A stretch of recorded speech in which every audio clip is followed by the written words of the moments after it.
All right, welcome everybody to the NSIN Propel New York 2023 information session. We are very appreciative of you taking the time to come out today and learn about this accelerator program and how you can apply and hopefully become part of it. Let's kick it to the first slide here. Thank you. And so today we're going to be joined by all of the accelerator partners. And if everyone could just go on mute, that would be great. Okay, great. Thank you. We're joined by all of our accelerator partners today. We're going to kick off with an overview first of what is NSIN. We will then talk a little bit about NSIN Propel Accelerator program in general, and then I will deep dive into the specifics of NSIN Propel New York, the application process, the structure, the timeline, and then we're going to talk a little bit about each of the partners that is involved and what they each bring to the table. So with that said, I'd like to first introduce Grant Fox. He is the New York director for NSIN. We can kick it to the next slide, please. And Grant's going to give an overview of NSIN. Over to you, Grant. Thanks, Ryan. Hi, everybody. Good morning. If you're in the New York or East Coast region, and hello, wherever you are. Thanks for joining us. Like Ryan said, I'm Grant Fox. I'm the New York rep for NSIN. And we're happy that you're here and excited for you to learn more about Propel and hopefully apply and be a part of the upcoming Propel iteration. So quickly about NSIN, we're the National Security Innovation Network, or NSIN for short, NSIN. And who are we? We're part of the Department of Defense, first and foremost. So we're in the innovation side of things, the research and development side of things for the Department of Defense. And alongside a lot of other innovation groups throughout the DoD, we are collectively working towards bringing innovators like you to the National Security Innovation Base.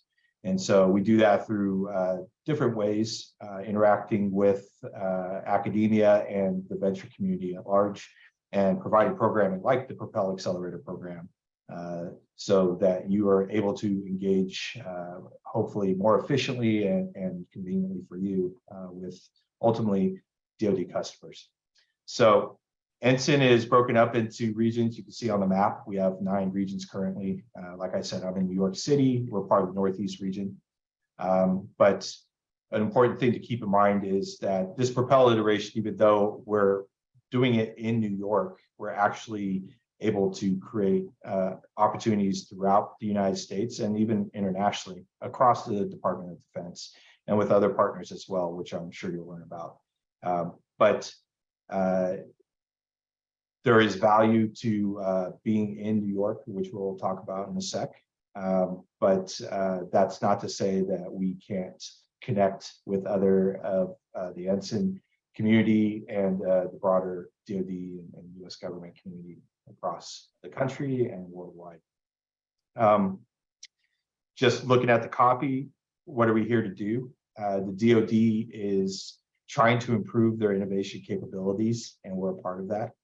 And so right now, as it stands, it's pretty hard to be a startup or early stage venture and try to do business with the DoD. We're part of solving that problem. And hopefully by working with us, being connected to us, we could pave the way and hopefully be good partners in getting you ultimately to DoD contracts. I'll stop there, and I'd like to introduce you to a couple of my colleagues on the call, just quickly so you know who they are. John Griffin, he's based out of the Boston area, and he works with me at NSIN as part of the Northeast team. And also we have Joe Rico, who I will actually hand it off to right now. And Joe will tell you more about Propel, being the program manager for the Propel Accelerator. Joe, off to you. Thanks, Grant. Appreciate it. If we could go on to slide 5, next slide. Up one more back. There we go. Okay, so some recent pictures of our activities out in Hawaii. So really exciting stuff. We'll talk a little bit more about that in a second. But what is NSIN Propel, right? So as you see in the copy, right, cohort-based commercial accelerator program with DoD-focused curriculum, right? So, and I think that's really important to highlight is that this program is different is that we work with commercial partners like Decisive Point to deliver programming that gives you a lot of advantages, I think, to include things like access to commercial, increased commercialization, while also giving you the lowdown on how to do business with the Department of Defense. As Grant alluded to on the previous slide, right? We understand and acknowledge that it can be challenging with work with the Department of Defense as an early stage venture startup or even any kind of enterprise really at times. And that's what programs like this are tailored to do, to give you that kind of foot in the door and that knowledge that you're going to need for you to be successful when you're looking to do business with the department. So great opportunities to come out of this program. And this is feedback we get pretty regularly from our alumni.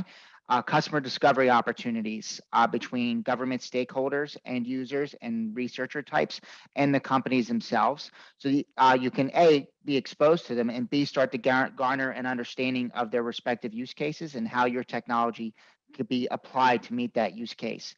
You get targeted market research opportunities for the Department of Defense. Again, and then, and through some liaison with the DoD stakeholders and folks within commercial accelerators within Decisive Point, like Decisive Point, that can kind of Sherpa you along the way.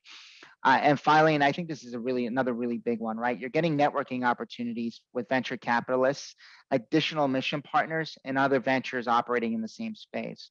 So as you see in some of the pictures, this was a recent activity we did out in Hawaii, right, where we're participating in a science and technology conference where you've got DoD stakeholders, not only within the Navy, but across all branches, getting exposure to the companies participating in that particular accelerator. And so through that, there are also partnerships and partnership opportunities being explored between the cohort participants with technologies that have complementary, let's say, use cases where these technologies can be combined to provide a more complete solution to a potential DoD stakeholder. So it's not uncommon for our companies and our participants to average 4 or 5 different engagements between different DoD entities, all looking at similar use cases for a respective technology for that one company.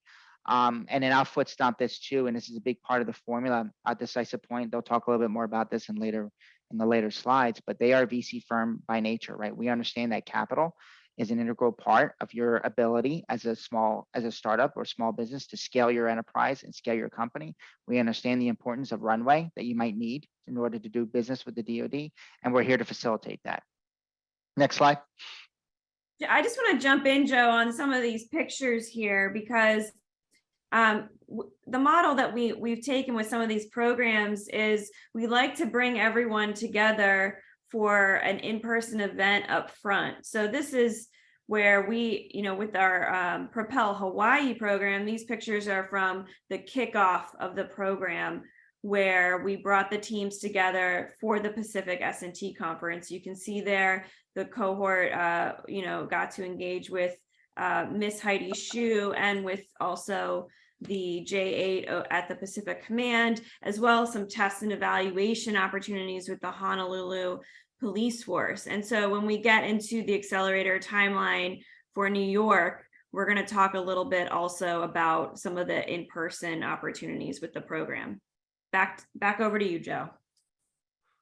Great. Thanks, Ryan. Appreciate it. Yeah, it was really great to be out there and get that face time. Another foot stomp there. That value, the in-person activities like that, I think is really, really a great differentiator for our program because, right, you're getting face-to-face time with DoD stakeholders that care about your technology. So about this slide, right? Key takeaways here is that to date, we've had 151 Propel alumni since fiscal year 2018. To date, we're looking at 129 plus contracts awarded. That number grows literally every quarter, every month. Total value of contracts for cohort companies is 103 million to date. Total private capital raised by our alumni is $250 million. So you see with the number of companies we have going through our program, there's definitely a lot of opportunities being presented to our cohort participants and alumni. And to that point, I'd like to add that, you're going to get lots of help and guidance through the accelerator, but it doesn't just end there. Decisive Point continues to offer services post-iteration, and then NSIN has internal resources that are brought to bear as well to help guide you through your journey as you go through various solicitations and RFPs and the respective proposals against those solicitations with DoD stakeholders and with the respective owners. Next slide. All right, so for this iteration, Propel New York, we're partnered with Decisive Point, based out of Boston. Again, they'll talk a little bit more about their program, the specificities behind their program here in a bit. But we're enabling next generation applications, right, for dual use technology. And so, really, what is important is that we're looking to help guide you through working with government and through government business lines of business as well as commercial lines of business. We think that that is an indicator of success that helps set up startups to continue to scale and scale their respective businesses and continue to be successful. AFRL Rome is the mission partner in this case, the Information Directorate up at Rome, New York. They're a major research organization, and their big focus areas is command and control, communications, computers, and intelligence. You may hear the term C4I, that acronym thrown around a lot. You see it throughout the whole DoD, right? This is a major focus areas for DoD stakeholders and a major area of interest as the Department of Defense looks to modernize its command and control and those enabling technologies. It's going to be absolutely crucial as the DoD is currently and continues to pivot more toward what they call a force on force scenario, where we're looking at near peer adversaries and competitors in the battle space. And so these technologies that can be brought to bear to support that end state and support modernization of command and control are going to be absolutely critical for potential future, not only for future conflicts, but the deterrence of conflicts as well. Next slide. Joe, if I could jump in and say a few things. Oh, yep, go ahead, Grant. If you go back a slide, please. So thanks. First, if you do have questions, by the way, we're going to have room for Q&A at the end. So feel free to put them in the chat right now or save them if you just want to talk. I'm happy to answer any questions that we can. So a few things about the Propel New York iteration. This is actually our third go round. We feel pretty good about what we're able to offer based on past experience, but also looking ahead, just the opportunities that are going to be available. We feel pretty excited. AFRL, the Air Force Research Lab, Information Directorate out of Rome, New York, again, is our sponsor for the third time in a row. Great partners. You're going to meet a few of the key people involved there in a second. But we're also bringing in other Air Force components to be more closely involved. And then also you see some other logos on the screen here. I'll point out quickly New Steel, which is the National Urban Security Technology Laboratory. It's part of the Department of Homeland Security. They're a New York City-based component. They do a lot of interesting work, and they've been a great partner for us with the Propel Accelerator here in New York. And it's important to point out that they aren't DoD, they're DHS. But that being said, there's a lot of overlap with what they're focused on and what AFRL Rome is looking at. But also, we're very intent on making sure that opportunities are available in our ecosystem here, based kind of broadly out of the New York City area. The opportunities are available to you. So in other words, if you're able to get contracts with Homeland Security, that helps your business, helps you keep alive and stay in business and potentially get DoD contracts. So we definitely want to support that effort. And DHS, for example, is one of the great ways to do that. Innovare Advancement Center, I think they're going to talk about that in a sec, but that's another great partnership that's going to open up opportunities for you. And the last thing I'll say before I hand back to Ryan is that Decisive Point is an excellent partner here. Of course, they're a delivery partner for Propel Accelerator, but really what is kind of not advertised, Joe mentioned that they're a venture capital firm, but it's not just that. They're specialized in a certain respect in focusing on kind of defense innovation, national security innovation, and they have staff to support the effort as well, and they do an excellent job. And I'm sure Ryan's going to tell you more about that. So back to you, Ryan.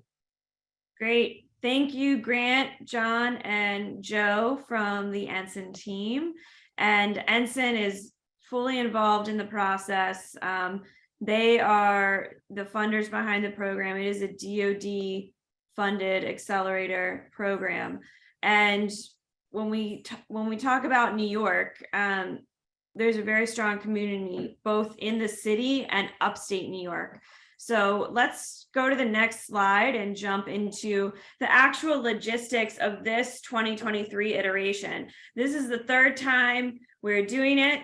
The open call is open right now, and applications are due May 8th, not a second later than the deadline. So please make sure you've got a reminder for yourself. The application is very easy. You can scroll through. There are a couple of short questions, and then there is an upload option for you to upload supporting material. And we do encourage you to do that. We will kick off the program June 14th, and we'll be wrapping it up in September with a demo day, probably the week of September 18th is what we're looking at. This is a hybrid program. It's very founder friendly. So what does hybrid mean?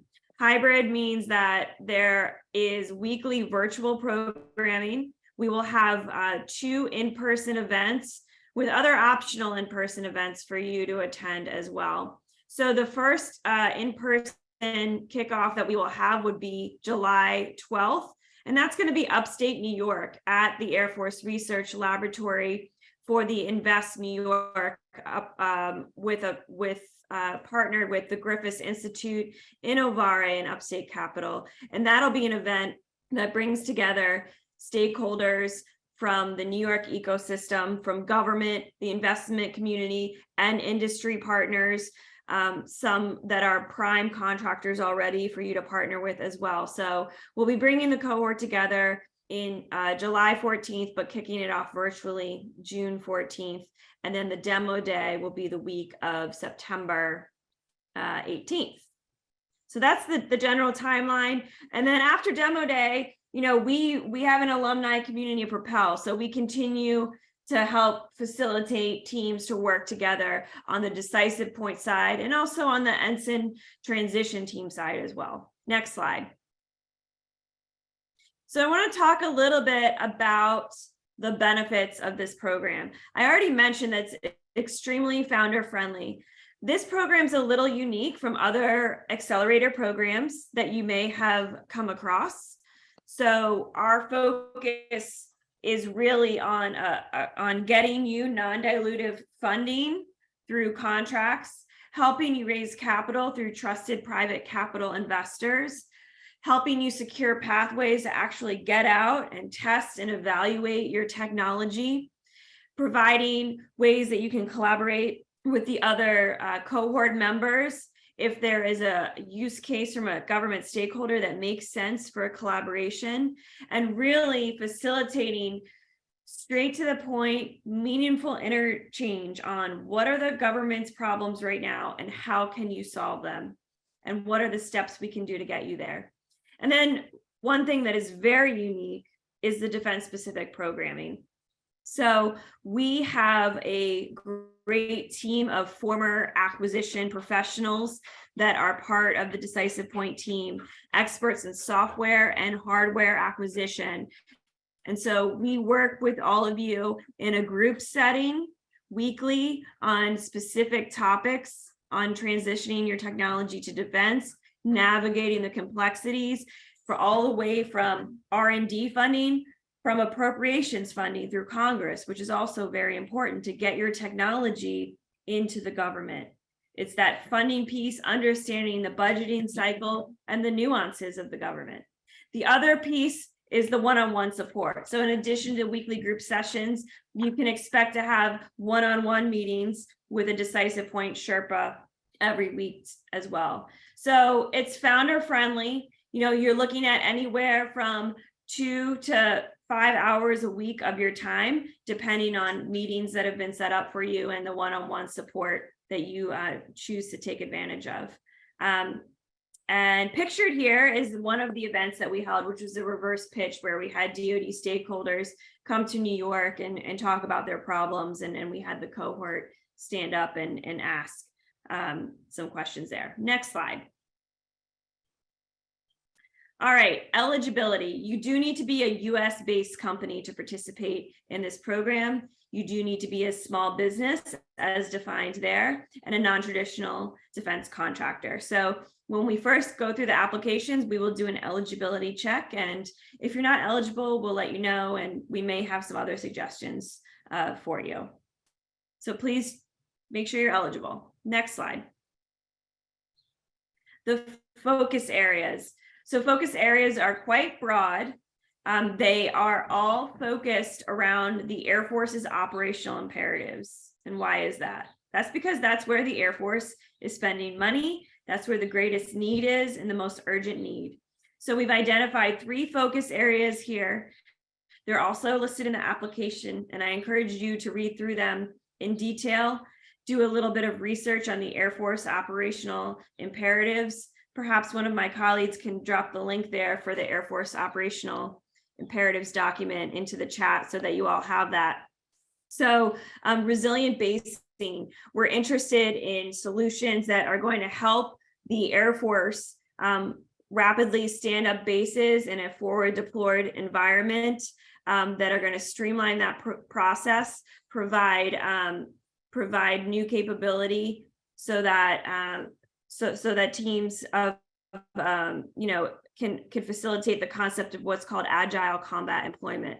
This is very broad. This can range anywhere from, how do we assess the areas of where we need to stand up a base? How do we quickly stand up communications around a base? When you think of a base, it's really like a small city. So when you're trying to connect the dots between how can your technology facilitate a resilient base, you can think along the lines of almost a little smart city as well. But the key need here is an ability to rapidly stand up a base, break down a base, move it around quickly, and all of the infrastructure, communications, security that go along with making sure that that base is fully operational. That is what we're looking for. The next focus area is moving target engagement. For this one, we're looking at next generation sensors. We're looking for the ability to have trustworthy object detection, understanding of the signals environment, understanding of capabilities that can quickly alert to threats. So we're looking for really novel AI/ML that can help with this function of identifying whether it's a patterns of life or classifying threats of interest. And specifically, we want AI/ML that can help augment our capability to deploy it at scale in new environments with little data or training. And then the last focus area, operational focused ABMS. Well, what the heck is ABMS? ABMS stands for Advanced Battle Management System. So again, here, we're looking for the ability for information sharing between a diverse set of systems. Information sharing, including data and specific networks. We're looking for data fusion capabilities that can help us distill large amounts of information from various sources, from various platforms to make operational decisions faster. We're also interested in the development of machine readable representations that depict how a network of real world objects, events, and concepts are related to each other. So imagine yourself as being the CEO of a company or the commander of a large unit, and you're trying to absorb everything that's going around in the whether it's the battlefield or the company around you, right? How do we distill all of these variety of information sources to make rapidly decisions for the environment around us? So there's a little bit more information on these focus areas in the application, but in general, this is what we are looking at. In your application, I encourage you to have reviewed the Air Force operational imperatives and include some examples of how your technology may be used for these areas. Next slide. Next slide, please. Thanks. Some other attributes, these are not mandatory attributes, but these are some solution attributes that we're interested. So if this is part of your technology, please highlight it in your application. So, the multi-capable airman. Does your technology help someone that may not be a specialist in networks, may not be a specialist in deploying AI/ML? Does your solution help them do that with minimal training? So think of the multi-capable airmen. User-friendly interfaces are always a plus. Novel computing for AI/ML optimization, being able to leverage publicly available information, edge processing, and platforms that support modeling and simulation workflow integration, integrated picture. And some of these attributes we've added on because they're quite relevant to the some of the program offices that are also going to be supporting this iteration. Specifically, the Air Force Lifecycle Management Center, PEO Digital, and Hanscom program offices. Next slide. Okay, evaluation criteria. This is very important. So these 4 criteria, they are quite simple, but we do look at each application through this lens. So technical merit. We need to know through your application that your technology is feasible. So if you're in the idea phase still, this program is probably a bit too later stage for you. So be sure that you're able to demonstrate technical merit of the tech, how it is differentiated, how is the technology better than what is currently being used, and what new capability or new capacity is it going to bring to the table. The team. We want to know that your team is invested in this program, willing to participate. We don't require the CEO of the company to participate, but we do require at least one person from each team to be involved through all the touch points of the program. We want the teams to have technical expertise and also some business. If you're lacking in one of those, talk to some of the advisors that you're looking to bring on or that you have brought on to fill some of those gaps. So if you know you have a gap in your team, please make sure you articulate the plan to fill those gaps in your application. Focus area fit, alignment, we already talked about that. Please align with the Air Force operational imperatives. And think outside the box, right? If you're brand new to defense and you're really not sure, there is a lot of open source information that you can research on how the Air Force is viewing modernization through these imperatives. But also you can think of your technology, again, in terms of the smart city. Often what the Air Force needs, in terms of transportation, logistics, security, communications, is quite similar to some of the urban environments that we're seeing in the smart city. And then commercialization, very important. We are looking for some form of traction. Traction can either be a relationship that you've established, a paid pilot, an initial customer, non-dilutive grant that you have won, capital that you have raised. And if you're finding that you're lacking in the traction, we really need you to include a very clear plan on how you are planning to commercialize the technology. Please be clear about that, because if you leave out that plan and you list no traction, then we're going to score you quite low on the commercialization front. Next slide. Okay, so we're going to dig into the partners now a little bit so you can understand the partners. The partners are going to be with you throughout the accelerator. They each bring something unique to the table. My name is Ryan. I'm a partner at Decisive Point. We're a venture capital firm investing across security, health, energy, and infrastructure. Our team brings expertise in helping early stage founders identify where their technology aligns within government, where the funding from government and Congress is flowing towards various modernization priorities, and helping those founders align their transition to the government so that they can leverage that as an entire business portfolio in addition to their commercial portfolio. Our team is based in Washington, D.C., New York, and Boston. All right, next slide. So next, I would like to introduce Ms. Karen Roth. Karen is the CTO of the Air Force Information Directorate. And I'm going to add her. There she is. Hi, Karen. Thanks for joining us. She's going to talk a little bit about where AFRL sits within the Air Force enterprise. She's going to talk a little bit about the Information Directorate and also this wonderful ecosystem called Innovare that we're going to be leveraging throughout the program. So Karen, I would like to turn it over to you. Thank you, Ryan, and thank you for everyone for being on this call and interested in this mission space for us. As Ryan said, I'm the Chief Engineer of the Information Directorate. There are 9 different directorates that make up the Air Force Research Laboratory. And as information, we are an enabling capability, not only for our own portfolio, but for most of the rest of the directorates as well. Our mission space is C4I and cyber. So what does that mean? So command and control is about decision making. How do we make the best decisions that we can with a wealth of data and opportunities in front of us? Everything from sensor data to bringing in lawyers to ask questions, to targeting information. Everything that you can imagine that goes into making decisions for the Air Force is what we call command and control.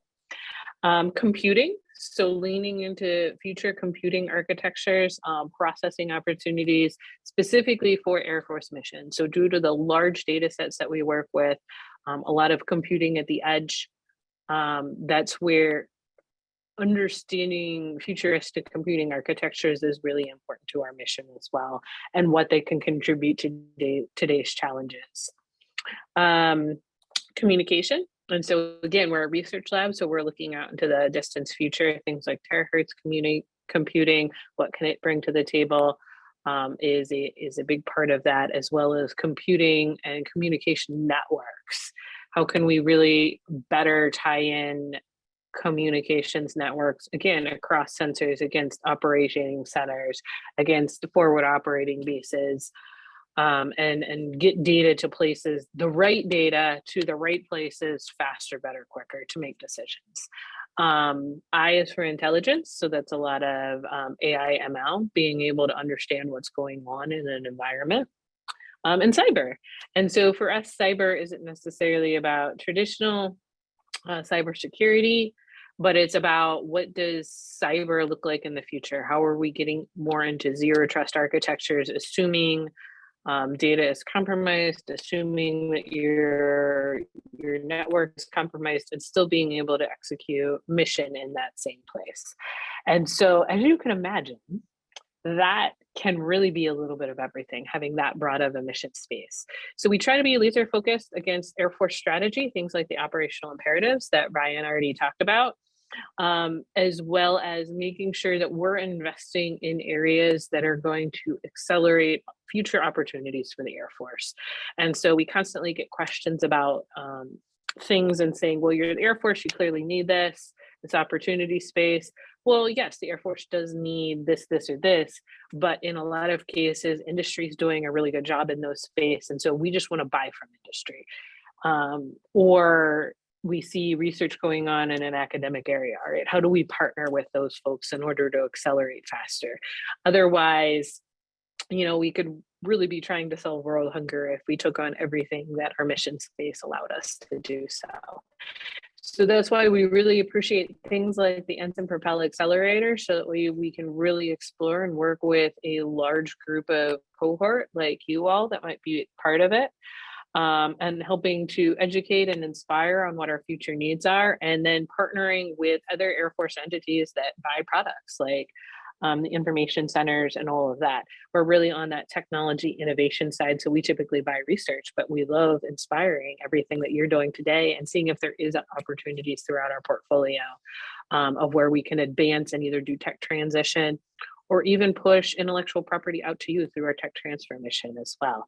So, but if you don't know what those are all things you'll learn about as part of this cohort. And so that's why I love this.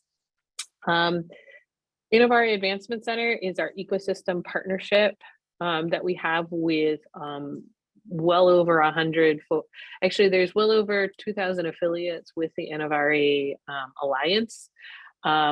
Innovare is our open innovation partnership that we have with a 501c3 nonprofit organization, but that also partners with the state of New York, the county of Oneida, where we reside here locally, our city, academic community, all come together to try and utilize our resources in a great fashion where we're not working in parallel stovepipes. And so the mission of Innovare focuses on finding new diverse partnerships that are of interest to our technical mission space. And so that's all of you here today. It's about inspiring entrepreneurial ventures, which is again about what you guys are all here today. And it's also about creating the workforce of the future in these technical interest areas that we're in. And so by connecting with us and connecting with Innovare through Propel, you're connecting also to that ecosystem of well over 2,000 other folks in all different entities and organizations that are also interested in this technical space. The challenges we help craft with Decisive Point and NSIN, because as Ryan said, they're directly against our operational imperatives. And those are what we need today, tomorrow, and in the future. And what you don't see is behind the curtains is each of those challenges tie also specifically to a Vanguard initiative that the AFRL has initiated. And so there's opportunity spaces not only to learn about those different areas, but if we can find the right technical connection, there are already programs in existing dealing with those challenges that there could be opportunity space for. If you don't know anything about AFRL Vanguards, that could be another opportunity for you to look up and see the ones that are existing today. So that way you get context in your head of the things that we're working toward. But that's the short, sweet overview from my perspective, why that we're excited for this accelerator, why we help to participate in it and kind of lead some of those technical challenges. We're going to continue to be technical mentors for everyone that is part of and accepted as part of the cohort. And we're so excited not only for this cohort, but then for you to come up to upstate New York as part of that kickoff, because you're not only going to be interacting with us, but you're going to be interacting with this Innovare community and 2 other accelerators as well. So you're going to meet not only all of your own cohorts, but these other accelerators too that we're working with. And so I just think that that's a really phenomenal opportunity, not only to work toward these goals, but meet all of the other folks within that ecosystem that also have the same interests and the same national security and defense interests that you all have by even looking at this accelerator. Any other questions I should be answering, Ryan? No, I think that's it. We're looking forward to the Invest New York kickoff July 12th and seeing Innovare and all the industry partners. Upstate New York is a treasure trove of innovation right now. There's a lot of funding from the state pouring in there, a lot of great industry partners for early stage to work with as well, in addition to DoD. And I will say we've been very grateful for AFRL because, as we all know, they are the technical experts, the connective tissue to the rest of the Air Force enterprise. And so their various program managers are quite involved in the program and do everything they can to support the cohorts from use case iteration and whatnot. So thank you, Karen. I'm going to ask also Matthew Rayburn to just talk a little bit, because one of our other partners is PEO Digital, which is one of the Air Force program offices. There's a couple of programs there. And so I want to, Matt, if you're there and you can, if you're available, I think you are, could you just give a high level overview of PEO Digital and Hanscom Innovation and what's going on up there? Thanks. Yes, I'd be glad to. Hello, everybody. I'm Matthew Rayburn. I am actually a representative of PEO C3INN. The speaker you would have had today was Major Bettinger, who is the PEO Digital representation. But I come to you as a Hanscom PEO representative today to kind of give you a little bit of an overview of PEO C3INN, PEO Digital, PEO Nuclear C3, and CROWS, also the 66th Air Force Base Group. We all have a team of folks, of innovation leads for each of our different PEOs that support interactions with industry as well as getting after those innovative ideas and pushing them into our programs of record. Taking a step back and talking a little bit more about PEO Digital, PEO C3INN, and PEO Nuclear Command Control and Communications.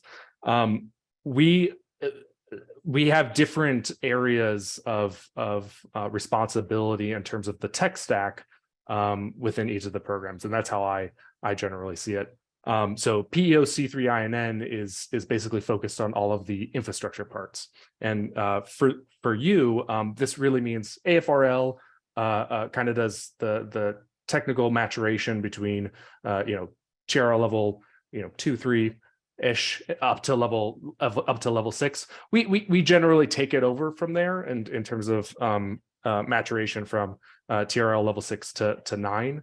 And scaling out essentially your technology, your solution within the program to provide to our customer base. So in terms of our areas of responsibility, C3INN, or Command Control Communications Intelligence and Networks, very similar to C4I. We focus on the infrastructure part of the technical stack. PEO Digital focuses mostly on the application part of the technical stack, and Nuclear Command Control focuses on the nuclear systems that are generally separated from the rest of the enterprise IT and command control systems. So in terms of just a small overview, things like enterprise IT as a service exists within the Command Control Communications and Networks division, so the PEO C3INN. So we deal with most of the base infrastructure, making sure our networks are operating both on the unclassed NIPR up to the highest classification systems, the SAP networks. So we deal with that type of infrastructure. PEO Digital is focused on applications. So like Chimera is a good example of one of the applications they do. They also do a lot of base defense notification type applications for their directorate. And then NC3 or the Nuclear Command Control Communications deals with any of those special communications that and security around nuclear capabilities. CROWS is another big part of the Hanscom innovation team. They deal with the cyber resilience. So CROWS stands for Cyber Resilience Office for Weapon Systems. And they deal with the cyber resilience, going over the policy and kind of helping out with technology that would apply to our weapon system platform. So aircraft, drones, as well as IT systems in some cases. So they help kind of define that space and hands-on help with modeling and simulation of those different technologies.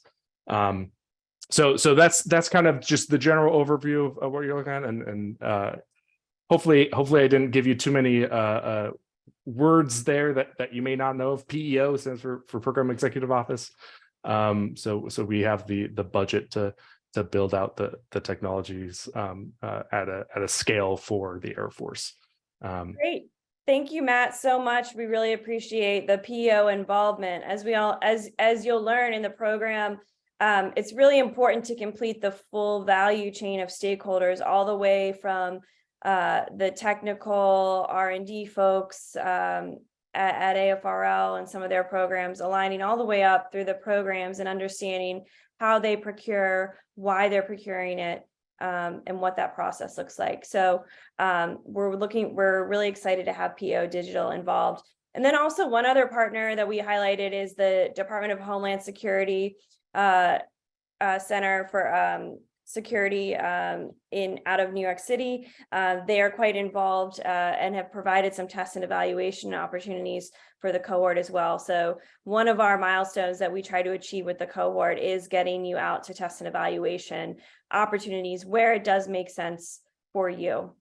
So next, I'm going to turn over, we're going to have an alumni highlight from a very special alumni that has gone through NSIN Propel New York last year. I'm welcomed by Alex, who is one of the founders of Distributed Spectrum. Welcome, Alex. Good to see you again, and looking forward to also maybe seeing you this weekend. So Alex is based in New York as well. Alex, can you talk a little bit about Distributed Spectrum real quick? What is the technology? And then would love to just hear about your overall experience with Propel. Yeah, definitely. So essentially at Distributed Spectrum, we build systems that provide situational awareness in the radio spectrum. So essentially we build a software package that integrates with a variety of different hardware. So, pretty relevant to a lot of the topic areas that Ryan mentioned. And I think, before Propel, we had a pretty good idea of where we were going, but as I'll talk about, Propel really helped us to get kind of that operational feedback and operational influence from actual stakeholders, and just learn a lot more about doing business with the Department of Defense, the government, and how that integrates with, kind of commercial markets that we're looking into. So I think, the main areas that Propel helped us in were kind of threefold. The first of those is just the core programming, like Ryan mentioned, that constitutes, your kind of week-to-week engagement with staff that are working on NSIN Propel. So that's things like learning about how money flows around the Department of Defense and the U.S. government. That also includes things like, how different organizations work and how you can interact with them in their small business offices, how you can start, thinking about actually getting your technology deployed in various government settings and operational settings, making sure that you have all the required kind of check boxes checked in order to do that. So that was the first area that was really helpful, just because we didn't really, know all those points, and understanding those nuances from the people that actually work in those particular programs was extremely, extremely helpful. So the second part, and I think this was definitely one of our favorite parts about Propel, was actually getting the opportunity to interact with stakeholders who'd actually be using our systems. So we had, some opportunities to talk about our system, get feedback, make sure that we were exploring the right pathways. But Propel is a great program because it puts you in front of the actual people that will be using your system out in the field. And from that type of engagement, we just learned so much more than we would have of just kind of thinking about our technology and trying to understand what we were doing on a day-to-day basis without that kind of operational touch point. That was really helpful. So really enjoyed that. And it's kind of a clear metric for how Propel helped us in that regard. So we're submitting 2 phase 2 SBIR and STTR contracts for this upcoming proposal cycle. And actually both of the stakeholders that we're submitting with were people who we met through Propel. So that should give you a pretty good understanding of, just how actually valuable these connections can be. And then I think the last, or sorry, go ahead. No, go ahead, Alex. Yeah, and then I was just going to say the last, I think, valuable part of Propel for us was getting support from both Decisive Point and NSIN. So, we owe a lot of our success as a business doing business with the Department of Defense to NSIN programming.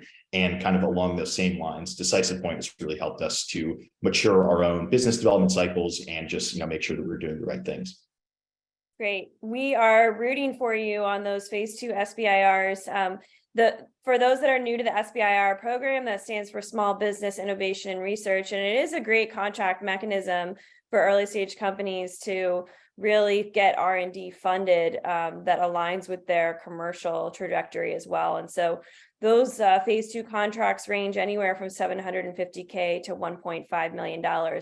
They are very competitive, but this program will help you understand how you build consensus around the technology and validate the technology so that you can put forth the strongest proposal possible. Great. Well, thank you, Alex. And thank you for continuing to be involved in the NSIN Propel community. I just want to add, Distributed came into the program. They had already raised quite a bit of venture capital, but we're still trying to achieve new government customers.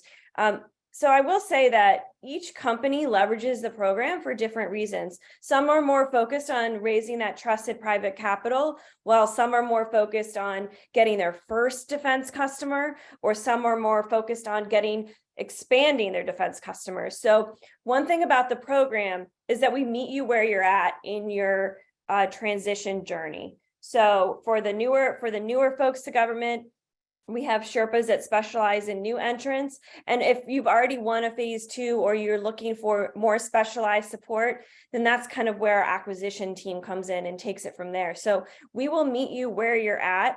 But at the end of the day, we want to make sure in your application that we have somewhere to take you. So be clear in your applications what you want to get out of the program. Is it the test and evaluation? Is it new customers, private capital, or all of the above? But we will meet you where you're at in your journey.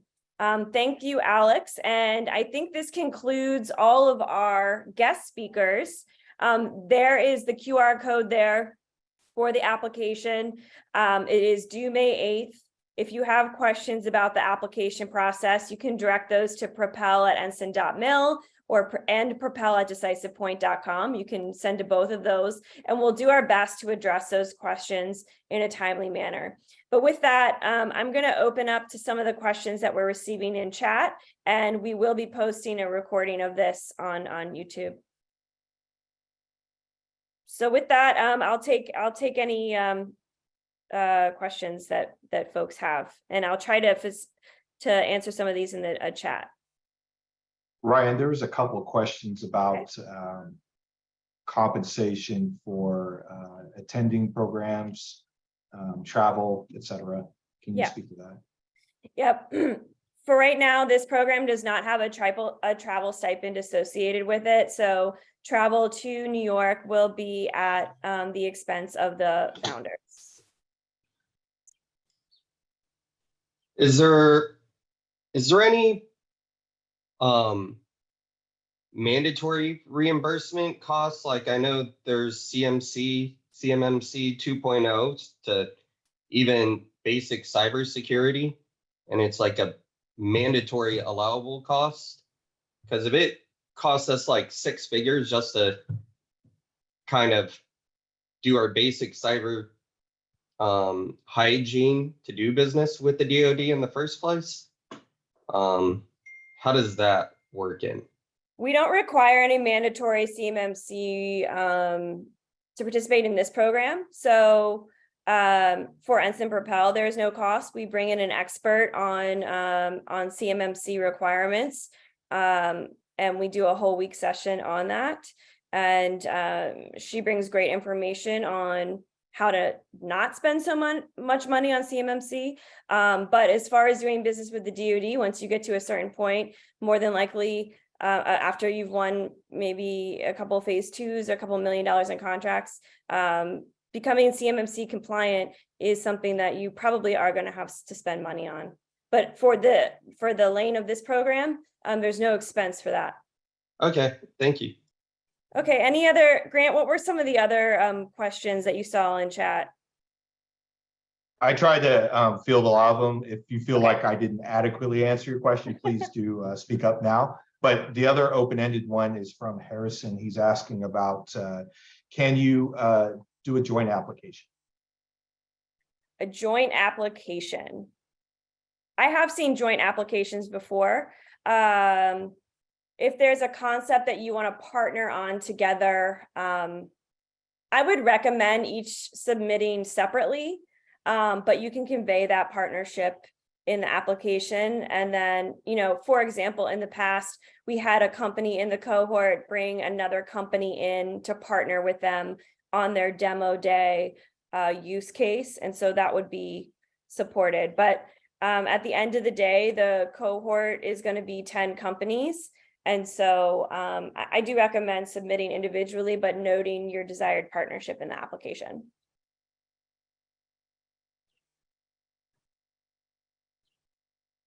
Ivan had a question about the application. I'm trying to walk through it. The first part of the application is for basic info. Oh, wait, sorry. Laura already answered. Oh, basic info. Yeah.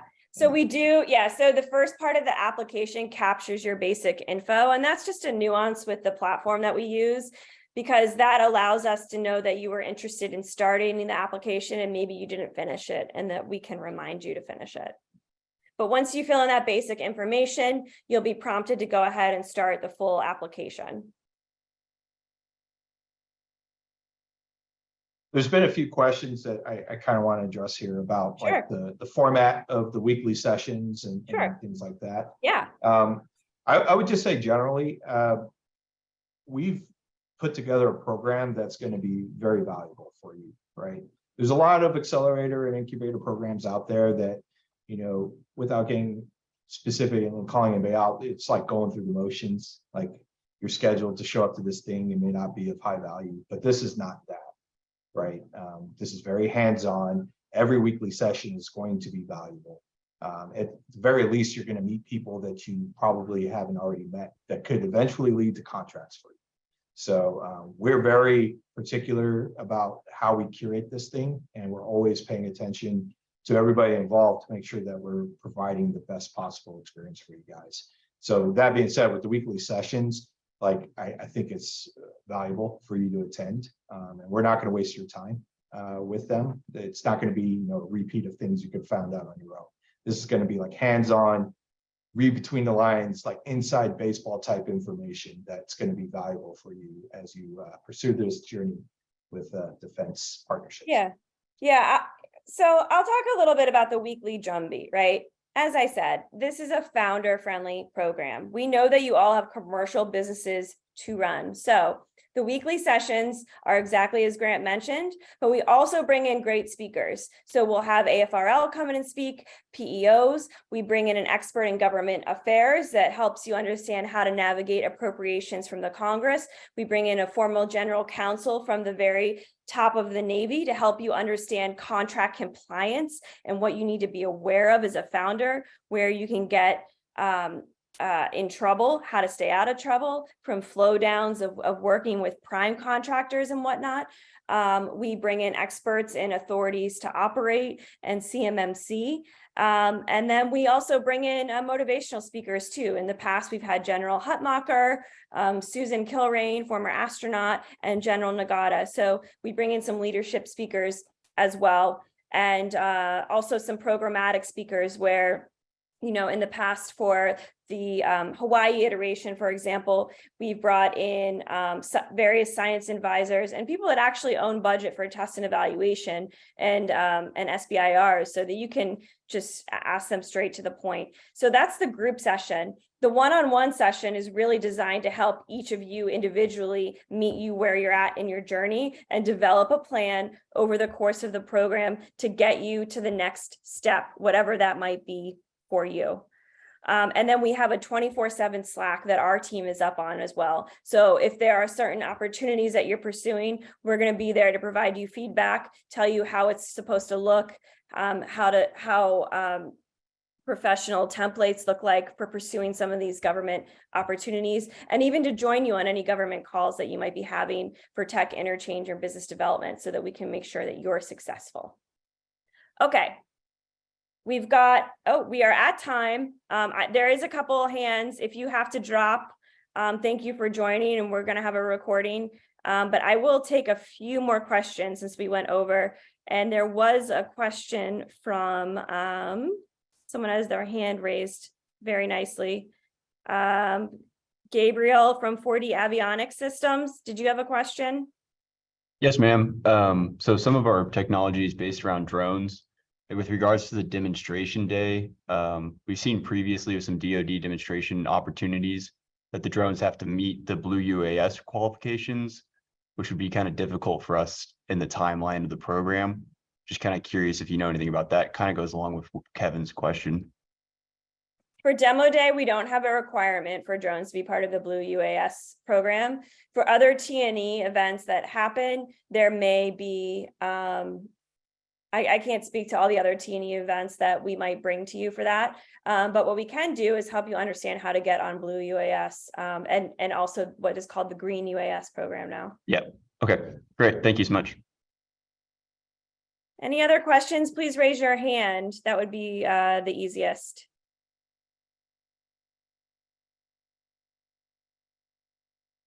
Okay.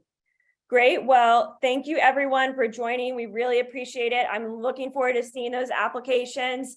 The app should take you about 30 minutes. The hard part is there's a character limit. So you have to be clear and concise in getting your point across. We want to know how you're the best, how you're differentiated from what's out there. We're looking for the best cutting edge companies. The program is competitive. We get around 150 to 250 applicants. So please put your best foot forward and we'll see you on the next info session, or hopefully in the application portal. So thank you all. Have a great day. Thanks, everybody.